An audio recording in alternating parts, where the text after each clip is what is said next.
Hey, my friend, welcome back to the MindShift Podcast. I'm your host, Darrell Evans, and I am excited to have you here today. I have a very interesting conversation for you today, one that is dear to my heart, and I'm excited to have on the show Austin Benoit. Austin is, as he would say it, a recovering engineer turned digital marketer, and he currently owns and operates an SEO agency called Search Prestige. He currently owns and operates an SEO agency called Search Prestige, where they serve a wide variety of industries. In his spare time, get this, he also runs ultra marathons. Recently finished the first 100 miler. Austin and I came across each other as he serves the agency industry, which many of you know. I own Yokel Local. And him and I connected a number of months ago and have begun discussions about collaborating very closely in 2024. So I said to myself, who best to talk about some of the changing landscape in the world of SEO than my new friend, Austin Benoit. Austin, welcome to the show. Darrell, awesome to be here. Thanks for the intro. Yeah, super excited for our conversation today. Love everything we're about to talk with. So this is awesome stuff here. Gotcha. Where are you joining us from? Grand Rapids, Michigan. Grand Rapids, Midwest, born and raised in Michigan. Been here my whole life, kind of bounced around along the state. But Grand Rapids, Michigan, great place to be if you're okay with a few months of winter out of the year. Which you said just dropped on you yesterday, right? Yeah. I was just saying, for those watching, it's November 1st, so the Halloweeners were gritting through the snow. So it was good to see the kids of the neighborhood still getting the job done.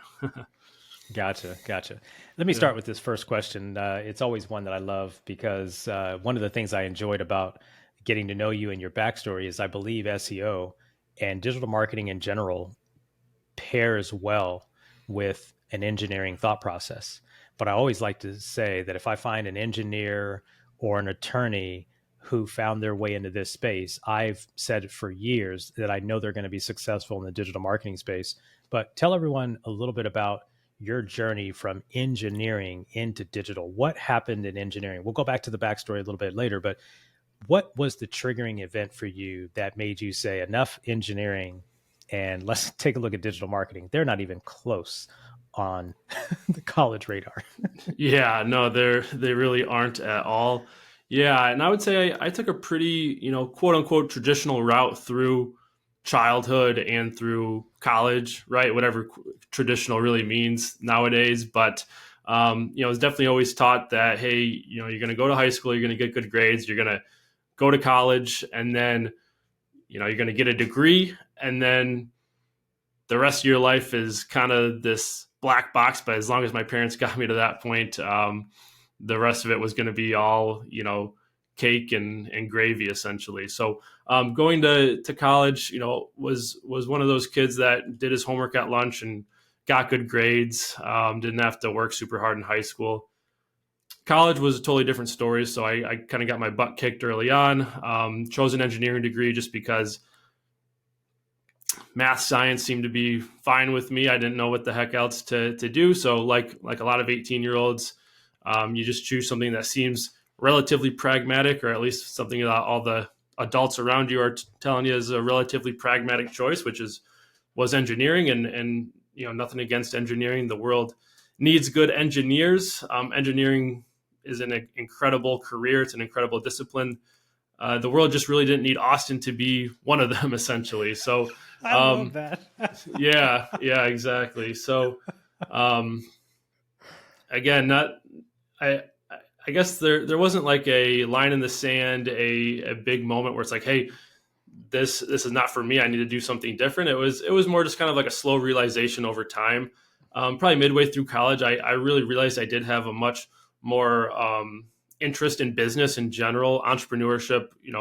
I went through college at a time where people were looking at, the Zuckerbergs of the world, and it was a lot sexier of a topic than it ever had been in the past. That definitely resonated with me. I definitely fell under one of those people that thought it was awesome to kind of go out, start your own thing, Silicon Valley, things of that nature. But even just kind of more traditional business principles, economics, marketing, those all seemed a little more interesting to me. The fact that you could pull lots of different pieces all to make something from scratch, which was something that engineering kind of could do too. But I also realized I was a lot more extroverted than maybe your typical engineer.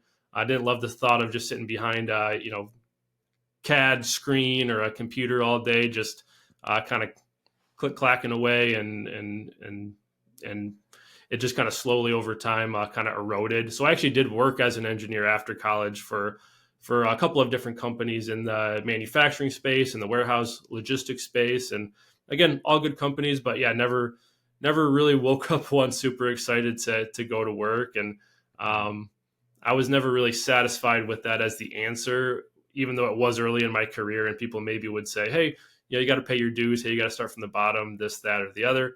Long story short, COVID hit, and as a lot of people had, right, a little more time to be introspective, a little more time in general, whatever you want to do with it. And first thing I did was watch all of Breaking Bad way too quickly. And then the next thing I did was figure out I should probably do something a little more productive, which basically led me to find some courses.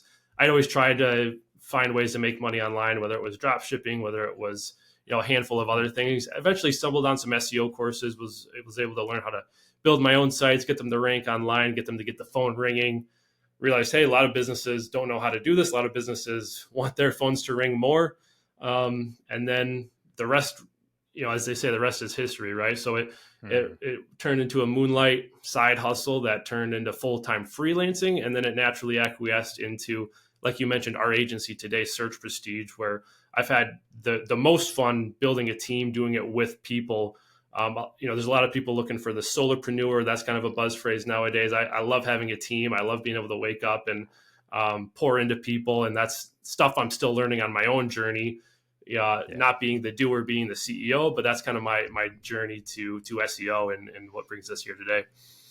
I love it. I love the backstory. That's he said the world just didn't need it just didn't need Austin to be an engineer. I love exactly. He said that the world needs a lot of engineers. It just doesn't need Austin to be one. Yeah. You didn't probably know this, but so I went to school originally for electrical engineering and pivoted to business after 2.5 years in, and took a step back and finished in finance. So interesting. So I love it. So let's jump really quickly over to this whole ultra marathon thing. So were you a runner in high school coming up, or did you take an interest in marathoning after the fact? Yeah, so I've been a runner my whole life, picked it up in middle school, as soon as you could start signing up for the track team and the cross country team. So always been a huge passion of mine, and still is, and it always will be until, my knees are shot and I'm half metal at that point. But always been a runner. Ran in high school at a pretty high level, and then I actually went ran Division I cross country and track at the University of Michigan. So was always at a pretty high level athletically, and then ever since college wrapped up, kept running just to stay in shape, just to have a mental release outside of work, and stay in touch with some runner friends of mine. They eventually kind of got me into the trail running scene, which is a little different than the track and cross country scene. But yeah, I've always loved just kind of throwing big challenges on the calendar, just see if you can hit them. Just always makes life a little more interesting, gives you a reason to get after it in the morning, before work, after work. So yeah, I did like you mentioned, my first 100-miler just about 3 weeks ago. And that was a huge challenge, huge milestone. So pretty pumped to have that one off the to-do list. Gotcha. What'd you learn? What'd you learn doing the 100-miler that you didn't know about yourself before? Yeah, that's a great question. Anytime you're doing anything that long, you definitely are going to learn a lot about yourself. I think I learned to be patient more so than I ever have been, and I learned a lot about. I'm trying to think the best word to describe it, but I learned a lot about expectation management on the fly. I've always struggled in life with shooting for this A performance, right? Hey, here's my goal, and not really having a good B, C, D, plan. That's always what coaches have told me to do. But in all reality, if, say I was in the middle of a race, or it's been true a lot of times with entrepreneurship and running my business, if I don't hit that A goal, I tend to be the guy who just packs it in and just says it's all or nothing, right? Where in reality, hitting that B goal is still way better than packing it in and dropping to zero, essentially. So when things go awry, and they for sure will in an ultra marathon, and again, tons of analogies to business, Being able to quickly just stare the problem dead in the eye and say, hey, this is what it is. We got to go forward. Having to do that multiple times while you're, exhausted, tired, super deprived, just eventually, again, it's not like a, line in the sand moment. It's just kind of constant, gradual eroding away at those, incorrect mindsets about what it takes to really be successful and achieve things, to where it's not like, hey, it's this big goal or nothing. It's like, hey, still go for the big goal, still take the big shots, but don't stop if you're not going to always hit it. And then in the long run, it will actually compound to probably something bigger than you even realized all along. Very nice. Very nice.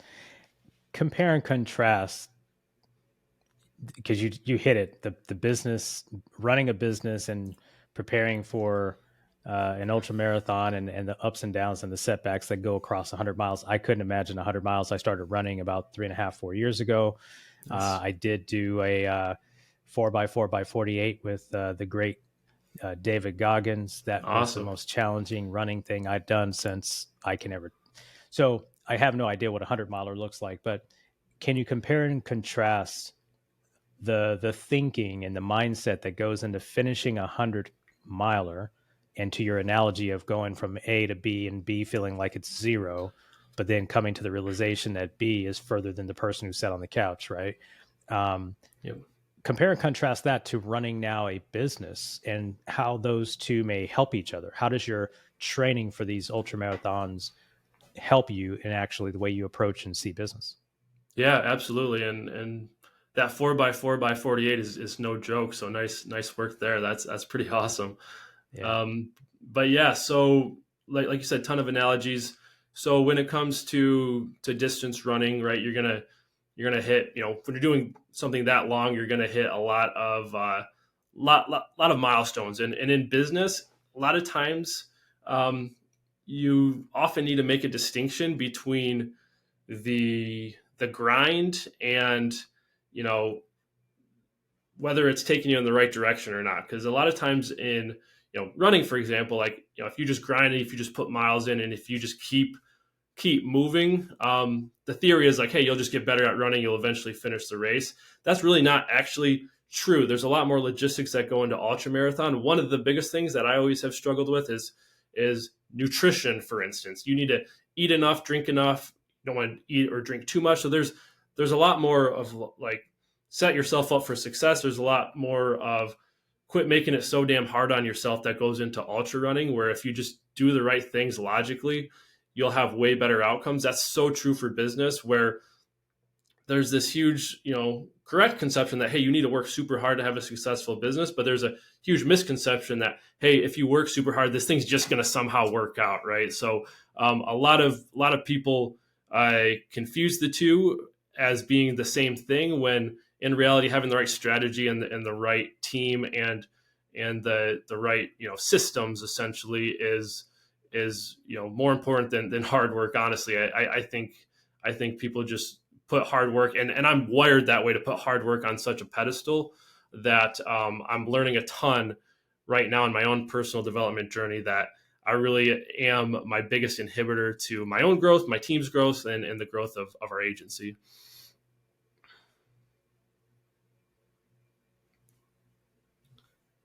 I think you're muted. I think you're muted, Darrell.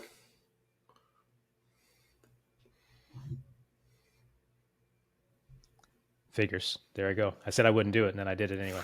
Got it. No worries. Anyway, yeah, you make some great points, right? There seems to be a badge of honor in this community of entrepreneurship. And it isn't to say the hard work isn't necessary. However, I think there's a little bit of an overkill with this idea that there, rise and grind until I'll sleep when I'm dead, all this stuff. I mean, just some of this stuff is just very toxic. And I went through it in my 30s. It is not healthy. There is a healthy balance of what I call work-life integration, especially if you're an entrepreneur. And I believe that for quite some time. I've never really had a traditional schedule that some of my friends would have in a traditional corporate job. That being said, I don't believe in this work all hours of the day. And if you're going to be effective as a leader and as an entrepreneur with the thousands of decisions that you have to make, whether it's hiring, staffing, strategy, tactics, tools, all of those things in between, you've got to take care of yourself first. So I'm super excited to hear that you take care of yourself in the way of the running and the marathoning, because I really do believe that what you do outside of the business actually impacts what you do in the business in a very symbiotic way. I really do. Oh yeah. I just find for myself, the world of fitness for me is my decision to put myself under stress continuously on purpose, so that when I face the stress over here, I'm actually already prepared. I kind of think of it without the same regard, but it's like my purposeful, painful training that gives me a reward, so that when life happens over here in the business, I'm actually semi prepared for that level of stress. And do you see it that way at all? Yeah, for sure. I would even say for me, it's kind of that armor that you need to take on the world, the challenges of day to day life, the fact that life involves, frankly, a lot of suffering, right? Whether it's self induced or not, it's just a reality that we all have to face. Um, Yeah. being physically active, it's so good for you, obviously physically, but also just mentally. Again, to kind Mentally. of just shield you for what's going to come your way. 100%. 100%. So you started the business during the pandemic, 2020, 2021? Yeah, 2021 is really when I took the full time leap and left my engineering job. Why SEO? Yeah, it's great question. For me, it was, as you mentioned kind of earlier on, it was a great pairing of my desire for business, my desire to connect with people, with the fact that I did still have a lot of those kind of soft skills that engineers possess when it comes to process oriented thinking, when it comes to decision making, when it comes to just data analytics and just letting data drive a lot of the decisions that we make, a lot of the science that goes into it. SEO really lends itself to that, as opposed to some other forms of marketing that are maybe more on the creative side, right? So SEO was an awesome pairing of those two things. It's something where there's also a ton of change, but also a ton of like true fundamentals, which I think is kind of a cool balance to kind of bob and weave and navigate on a daily basis. And the last piece of it, right? There's still a huge business value to it for SMBs, for enterprise, really for a lot of different business archetypes. There's still just a ton of value to it. At the end of the day, that's why I exist, right? Is to help people get an ROI from time that we're giving them. Nice. When you think about the state of SEO today, as we head into 2024, at the time recording this, what has changed just in the last few years that you've been involved and have had your business? What are the biggest 2 or 3 changes from then until now that our listening audience should be aware of? And for those that, in fact, let me ask you this question first, then we'll go to the second question. So part one is define SEO from your perspective. And then the second part is talk about 2 or 3 of the biggest changes from just a few years ago, call it 21, 22, until as right now we're heading into 2024, and what people should be aware of. Sure. So yeah, I mean, the SEO defined is essentially the activities to enhance your website's visibility on search engines, namely Google, in the efforts of getting seen by more people on the web. Most businesses are also going to use it to get seen by more potential customers, essentially. So most of the time, it's going to be used as a lead generation activity. The other thing too is it's how you get seen organically. So there's a lot of things you'll see on a Google search result page. Some of those are paid ads. We're more trying to set you up so that way you rank for those organic positions that Google just favors your site for various keywords that a user may type in.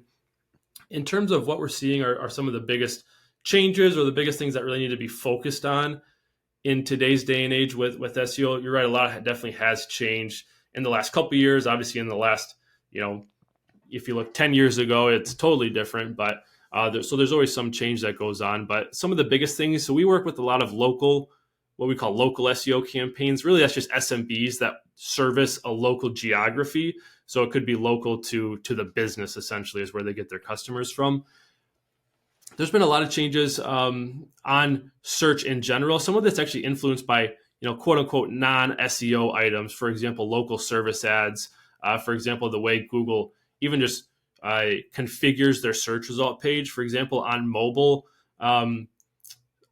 frankly, the organic results, the stuff that the SEO guys focus on, often get suppressed super far down the page. So a lot of SEOs in today's day and age fall guilty of fitting square pegs into round holes. So a lot of times, SEOs just really need to figure out where they fall into the business case. Not to say SEO doesn't have a huge value. That's all we do, and we're still seeing a ton of value that can be done with SEO. But when it comes to local SEO, that's one big realization. Also, with local SEO, a lot of businesses really want to rank on maps. A lot of people, if you do a Google search for something local, dentist near me, plumber near me, roofer near me, you'll get greeted with what we call in the SEO community the maps pack. Those 3 results with the embedded map on the actual Google search result page.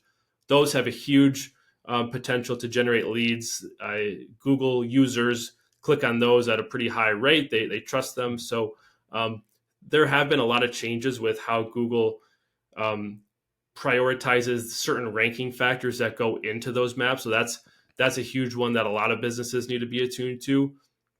The biggest one that always comes up as a challenge is simply the physical location of a business. It used to be something where if you weren't located directly where you want to get customers from, there was a lot more you could do to kind of reach maybe further than you kind of deserved at certain points to rank in maps. There's still a lot of things we can control and optimize on maps, but there needs to be a lot of realization in terms of how the location really affects how users rank on maps. So that's a big one that we've seen really has kind of shifted the way Google's favoring local businesses. So it helps prioritize the strategy. Where should we be spending our time?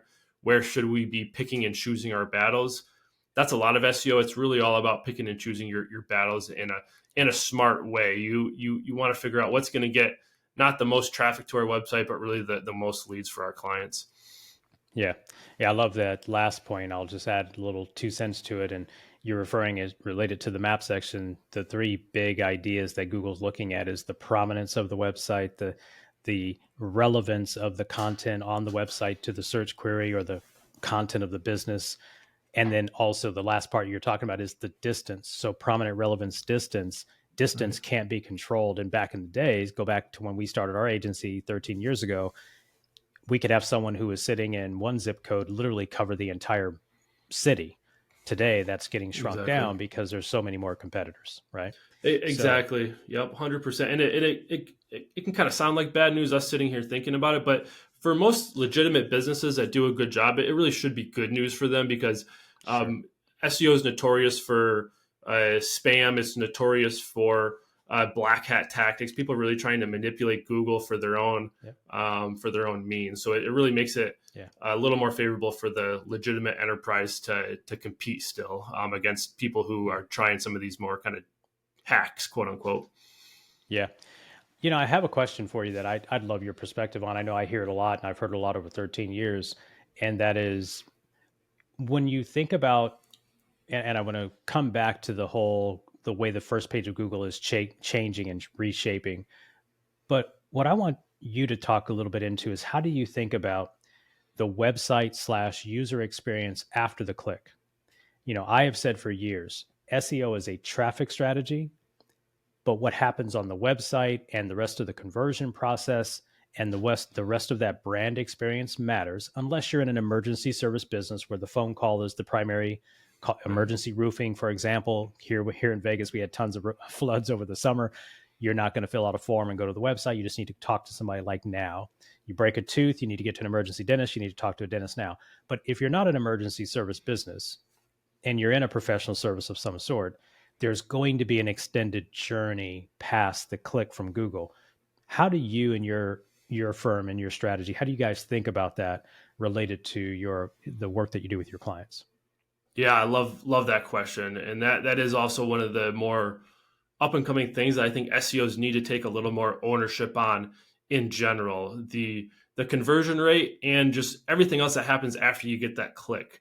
SEOs are always responsible for getting that click, getting you seen on the first page of Google, getting visitor to your website. But a lot of SEOs just kind of stop there and say, hey, we did our job. Now it's the rest of the marketing team's job to have a good page design, have good, what we call conversion rate optimization, right, on the website. We're seeing a lot more strong correlation between the ability to actually convert a user to a lead, and also just get the user to engage well with the website. So lead's definitely going to be the most telling sign, but even just, are they reading the website? Are they bouncing, as opposed to, visiting other pages on the website, reading the content that you're putting, getting the information they're looking for? Huge indirect correlations with SEO. It's a harder attribution model than just tracking clicks and impressions, but I think more and more SEOs in the world are becoming attuned to the reality that, we don't just want to, rank for keywords and get people to our site. We really need to make sure they're engaging, not only just for our customers, but that actually is going to holistically help our rankings, because we're seeing Google more and more cares how they rank websites based on what the customer does. They're all, it all boils back down to the customer. So if Google sees, hey, your customer is clicking on your website and they're actually filling out the form, it means, hey, we gave them what they were looking for. Let's reward this website and keep trusting them. Essentially, that's what Google wants. They want to be able to trust you. So conversion rate, huge. And you can even take it a step further and say everything else really indirectly affects your SEO too. Your email marketing. If you have drip campaigns, you're going to get people back to your website and converting. Even retargeting with paid. None of these are going to directly, algorithmically per se, affect how you actually rank on Google. But in today's day and age, marketing is just such a holistic play. There's so many channels. There's so many things you have to do. It's really all about getting that flywheel effect for you. So it can be sometimes one that you still need to be realistic, right? We're still, especially if you're dealing with small businesses like we do, there's still budget considerations. There's still, certain levers you need to choose to pull over others. But really the more you can optimize how everything interacts with each other under that marketing machine, under that umbrella, it's going to help your SEO out pretty tremendously. Yeah, great. I'm glad you spent time on that. You really just, dotted an I on, we call it the user experience, and Google can see it. It's not just getting to the first page of Google, it's what happens after they leave Google and go to your website. And if they're immediately bouncing back to Google, it tells Google a number of things. What they saw on the page didn't match, what they saw on the page didn't engage them. There's all these other factors. And so a lot of people think it's the technical things about SEO, but it is very much the user experience after they leave the search engine. Google can see it all. And so it's very important. I'm glad you brought that up.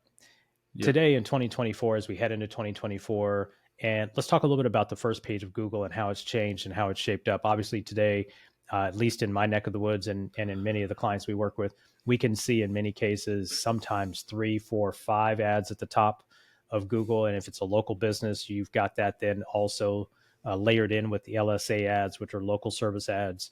And then you've got the map section. And then you've got, what do they say? People also ask.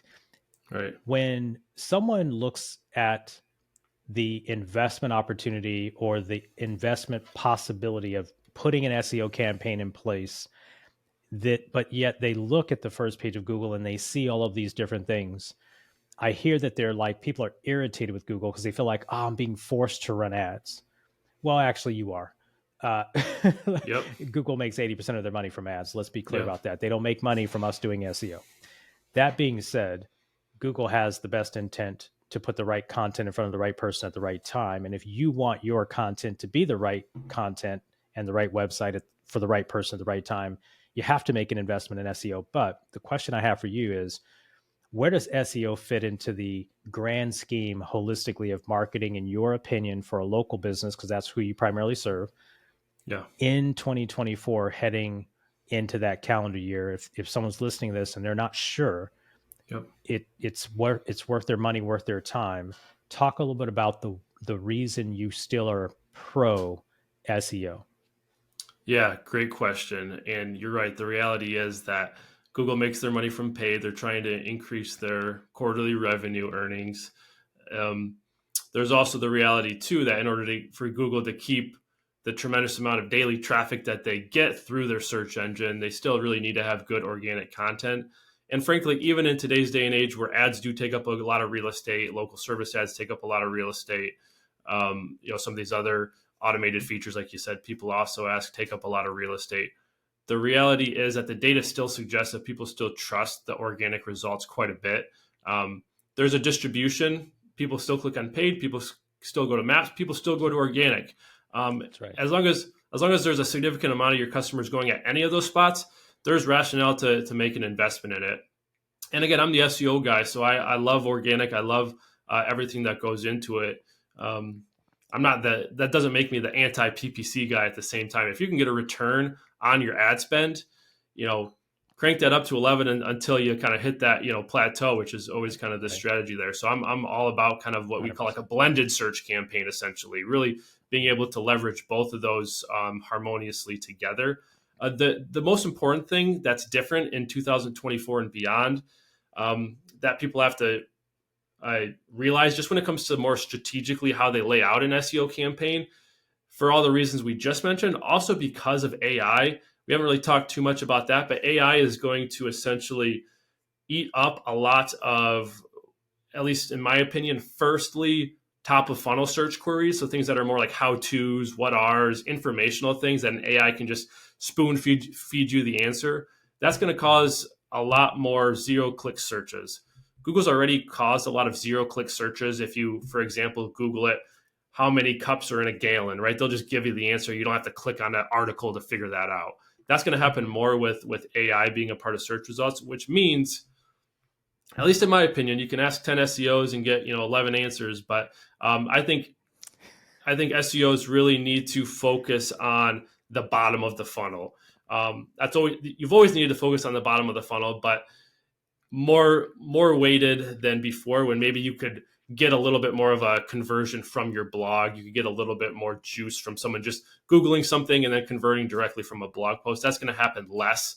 And that's just the reality that's going to happen as AI keeps becoming more prevalent in search results, for sure. It's a great point. Great point. Great place for us to sort of wrap up this. Man, time flies. There's so much more we can talk about, and maybe I can have you back in the future sometime in 2024 and just see how maybe the year is shaped up. But I want to just kind of just amplify one of the point you just made, which is this whole zero-click idea, which is Google has no reason to send someone to a blog post anymore when the answer can be found in AI, whether that's their AI or users start using more of their own chat GPTs. I heard that Microsoft just came out with their Copilot this morning. So at the end of the day, there's no reason to go search 12 blog posts for the one answer if the answer can be now provided. And of course, AI has proven that it can be. So there's going to be this continual evolution of shifting in your thought process. One other thing you said is that we're talking about a blended search campaign, right? That is ads combined with map optimization, combined with organic, and continuing to play that holistic game is very important as you continue to move forward, because you're right. Not everyone wants to click on an ad. Some people are actually anti-ad. I think the mistake that people make is they have their own preference and says, well, I never click on ads. And that's not true. Otherwise, Google wouldn't be Google, because not one of us pay to log into Gmail. So until and unless we pay to log into Gmail, right, ads still matter. But it is about having a blended strategy. So Austin, you tell everybody more about your business, because you have a specific niche of customer that you serve. Let's wrap up with who you serve, where they can find you if they're listening to this show right now, and let's take it home. Yep. So again, I own an agency called Search Prestige, searchprestige.com. We focus on two main customer segments. One are other digital marketing agencies that want to grow, scale, manage relationships without being bogged down by the actual fulfillment. So we come in with a very high touch point of client-facing, white-labeled fulfillment work for you and your clients. And we also work directly with SMBs as well. So if you own and operate or market for a local business, whether it's a plumber, whether it's a dentist, whether it's anything under the sun, if you need to rank locally, we would definitely still take you on as a client and help you get great organic results. You can also follow me at AustinBenoit _ on Instagram. I actually just launched a new Instagram account, working to put out a lot of great content there. So would love to see you there. I'm pretty active in DMs and comments and things like that. That's fantastic. Austin, man, thank you for your leadership in the industry, number one. I know from the first time we talked, which is probably 6-7 months ago, I enjoyed how you think, and I'm really, I mean that sincerely. Like, I've been around SEO now since 2007. We started the agency 2011. I've seen a lot, and I know that it is constantly changing, constantly evolving, and there are all of the sort of, like you said, if you ask 10 SEOs, you'll get 11 answers. I thought that was fantastic. The reality is, SEO still remains a holistic, functional, and important part of your growth strategy as it relates to being found on search engines. If you built your business on social media and that's all you care about, fantastic. I think that's risky, but that's for another conversation. Austin, I'm looking forward to our opportunities to collaborate. That's how we got in discussion. I'm looking forward to what we can do in 2024. For some of our clients in our agency, we have decided to work with partners like you. And so I'm really excited to continue our collaboration for the betterment of our clients' growth objectives in 2024 and beyond. So thanks again for taking some time to spend with us. Tell us one more time your domain. Searchprestige.com. Let's go. If you guys have a search need, both if you're an agency listening to this and you're looking for some additional strategic leadership in the world of SEO, I definitely encourage you to head over to searchprestige.com. If you're a retail business in the local market space, and you might be thinking, Darrell, you own a local marketing agency, an agency called Yoka Local. Why would you promote another digital marketing agency? And the reality is we all serve different customers. We all have different processes, and I respect game. So Austin's mindset about SEO is one that is needed in this industry. So I really appreciate that, Austin. So searchprestige.com if you're an agency looking for some support, or if you've got a local business and you're looking for local SEO support, please hit up Austin. And for those of you listening today, thank you for spending some time. We appreciate you listening to this episode today. If you've got some comments, hit me up. Ask at Mr. Darrell Evans on Instagram, which is where I'm found most often. If you haven't done so already, hit the follow, hit the subscribe button. Make sure you never miss an episode. MindShift Podcast, now we're 4.5 years running. We couldn't have done that without your continued listening support. We are an ad-free platform. Therefore, we want to make sure we're always bringing great guests to you. And for those of you that are business owners who do need marketing support into the world of 2024, of course, you can always find my agency, yokalocal.com. And of course, you can come into the MindShift Business Academy. Just head over to darrellevans.net, where I take care of entrepreneurs on a monthly basis with some coaching and training over there. So until next time, we'll see you again on another episode of the MindShift Podcast. Take care. Hit the subscribe button so you can become a part of the MindShift community. We'll help you shift your mind so you can shift your results.